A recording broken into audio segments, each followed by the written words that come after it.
Good morning, students of Standard 10. Today we are going to begin with a new topic, that is the partition of Bengal. So what were the reason behind the partition of Bengal and what were the people's reaction towards the partition of Bengal will be the topic of discussion in today's class. So the partition of Bengal was carried on by the Viceroy, then the Viceroy, Lord Curzon, who was the Viceroy of India from 1899 to 1905. He was very unpopular because of his anti-people and repressive policies. He insulted the educated class of Indians and talked very low about the Indian character. He emphasized that it was only the Englishmen who by their birth and training were fit to rule India and not the Indians. However, the partition of Bengal was the most ill-conceived decision of Lord Curzon. So Lord Curzon passed certain repressive policies. Let us talk about the repressive policies of Lord Curzon. First, he passed the Calcutta Corporation Act. By this act, he reduced the members of elected representatives in the corporation. Secondly, he passed the Indian University Act. That means he increased the government control of the universities. That means the universities were controlled by the government so that they would not teach anything against the British. Finally, the Official Secret Act. He passed the Official Secret Act by which he curtailed the freedom of the press. That means no Indians were allowed to write anything against the British. That is, the press was not allowed to publish any wrong or faulty policies of the British. So this was the acts that he passed, and because of these repressive policies and acts, he became very unpopular. Now, what was the reason behind the partition of Bengal?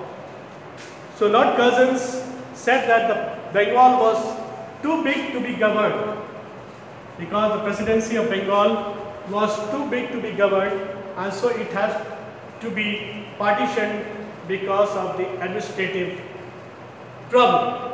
So therefore, let us see what is the presidency of Bengal and what was the scheme of partition. So it was believed that I have divided that into three divisions.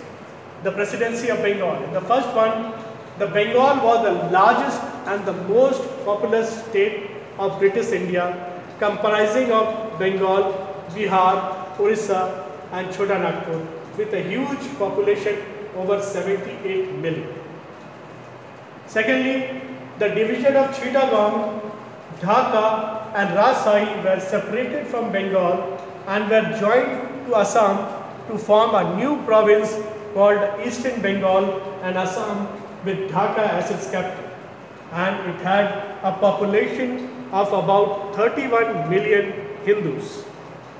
The next division was the rest of the Bengal was left with a population of 54 millions, of which 18 millions were Bengalis and 36 millions were Biharis and the Orias. So this were the scheme of partition which Lord Curzon gave the detail why the Bengal has to be partitioned. He divided the Bengal into two parts. That's why I told you the East Bengal and the West Bengal, in such a way that the Bengalis, Hindus were reduced to minorities in both the provinces. Like East Bengal, the Muslims were majority, and in the West Bengal, the Bengalis reduced to minority. Lord Curzon believed that the Bengal united is power and Bengal divided will fall several different ways. That was the opinion he gave when asked why the Bengal needs to be partitioned. He said that Bengal united is power and Bengal divided will fall several different ways. The plan was announced in 1903 and became effective from 16th October 1905. Clear? So this was the scheme of partition which Lord Curzon planned. The partition was planned by Lord Curzon and executed in such a way that he reduced the Bengalis to minority in both the provinces, so that there will be no fear of attacking or criticizing the British policies. The administration was a mere pretext. The division of Bengal on administrative line was a mere pretext, but the real motives behind partition was something else that we are going to take up now. What were the Curzon's real motives behind the partition of Bengal? So the first was to divide the Bengalis and weaken the nationalism in Bengal. So he wanted to, because the Bengal was a center of nationalist movement, so he wanted to divide the Bengalis and weaken the nationalism that was growing in Bengal. That was one of his motives in partitioning Bengal. Second is to create a discord between the Hindus and the Muslims. The Hindus and the Muslims, though they fundamentally differ, but nevertheless they lived in peace.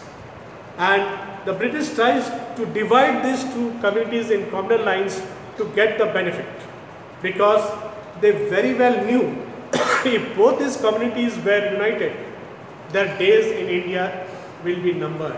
So the main aim was to create a wedge, to create a discord between the Hindus and the Muslims and divide them on communal lines. That was his motive. Thirdly is to demonstrate the strength of the British. Lord Curzon, as I told you previously, what he had the thought about the Indians, that the Indians were not fit to rule, because he considered Indians to be very low profile, and he held that the British were the only soul to rule the Indians. Therefore, he wanted to show the strength of the British, that the Britishers can do anything to destroy the growing nationalism in India. That's why to show or to demonstrate the strength of the British was the next motive of Lord Curzon. Finally, to give a blow to the growing nationalism in Bengal. Bengal, the nationalism was very well growing in Bengal, and the British felt that this would tend, or this would create a turning point to their rule in India. So they felt that if we divide Bengal, the nationalism will be weakened, and therefore the motive behind the partition of Bengal was to give a blow to the growing nationalism in Bengal. But Curzon, because the partition of Bengal was Curzon's master plan, which aimed at giving double benefit.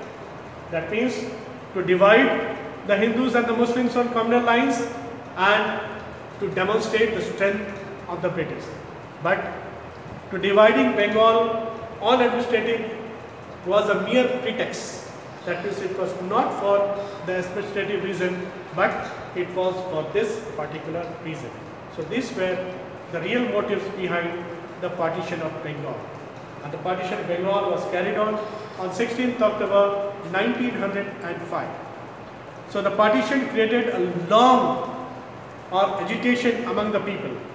The people were violent against the British policies, and so the 16th October was observed as a day of national mourning.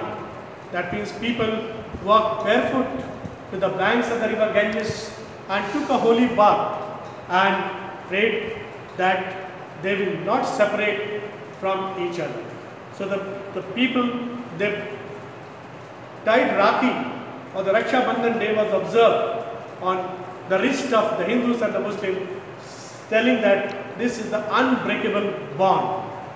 And on the streets of Calcutta, the sounds of Vande Mataram were sung loudly, and Rabindranath Tagore also gave a famous peace, Amar Sonar Bangla.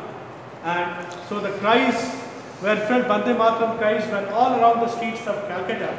People were shouting slogans against the British ugly regime, and therefore this day was observed as a hartal or a national mourning. And the major activities of this day was people began to pickpocketing in the liquor shop and the British goods. So they achieved by following the path of Swadesi and boycott. So therefore, to use the goods made on their own country and boycott the foreign goods are made by England. And many of the people also took pledge that they will boycott the foreign goods, boycott the government offices, government colleges and institutions set up by the British. So therefore, the anti-partition movement alarmed the British, the people's reaction, and the British came up with a strong hand to crush the partition. But its impact was late because people now began to follow the path of Swadesi, boycott, self-reliant, and nothing else could solve that problem. Only their main aim was to achieve Swaraj, or the ultimate freedom from the clutches of British rule in India. So in short, this is what the partition of Bengal is all about, the reasons behind partition and the people's reaction of the partition of Bengal were such this. In your topic, we have in partition of Bengal only to this. Later we will take up with the cause and rise of the assertive nationalism, or we call it the radicals in the Indian history. Till then, goodbye, take care, God bless you.